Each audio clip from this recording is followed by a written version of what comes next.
রাজ্য কোঅর্ডিনেশন কমিটির উত্তর দিনাজপুর জেলার কমিটির উদ্যোগে সাংস্কৃতিক কর্মসূচির আয়োজন করা হলো রবিবার। এদিন রায়গঞ্জ শহরে অবস্থিত অরবিন্দ ভবনে সাংস্কৃতিক ব্যক্তিত্ব সলিল চৌধুরী ও মৃণাল সেনের জন্ম শতবর্ষ পালন করা হয়। এই উপলক্ষে সাংস্কৃতিক অনুষ্ঠানের আয়োজন করা হয়।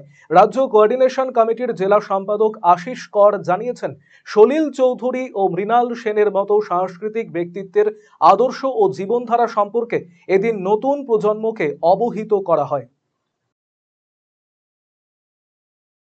আমরা সারা বছরব্যাপী আমাদের সংগ্রাম আন্দোলন, কর্মচারী সাধারণ মানুষের সাথে সহ আমরা যে সাংস্কৃতিক যে অবক্ষয় চলছে এবং এই অস্থির সমাজ ব্যবস্থাকে পরিবর্তনের জন্য যে তারা আমাদের ব্যক্তিত্ব রবীন্দ্রনাথ, নজরুল, আজকে সলিল চৌধুরী ও মৃণাল সেনের যে জন্ম শতবর্ষ, সেটা আমরা সংগঠন দপ্তরে প্রতিপালিত করছি।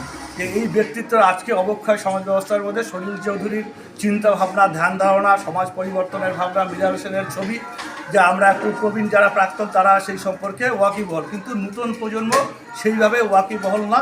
কর্পোরেটরা এই আমাদের সিরিয়াল বা বিনোদনের মধ্যেই রাখছে যে সংস্কৃতি বিষয়টা, তাদের যে অবদান সামগ্রিকভাবে সেই অবদানকে তুলে ধরে রাজ্য কোঅর্ডিনেশন কমিটি এই কর্মসূচি আজকে নিয়ে সমিতি দপ্তরে আমরা দুজনের সম্পর্কে আলোচনা হবে এবং আমরা তার গান এবং তার কবিতার মধ্যে আবৃত্তি দিয়েই তাকে আজকে আমরা শ্রদ্ধা জানাবো।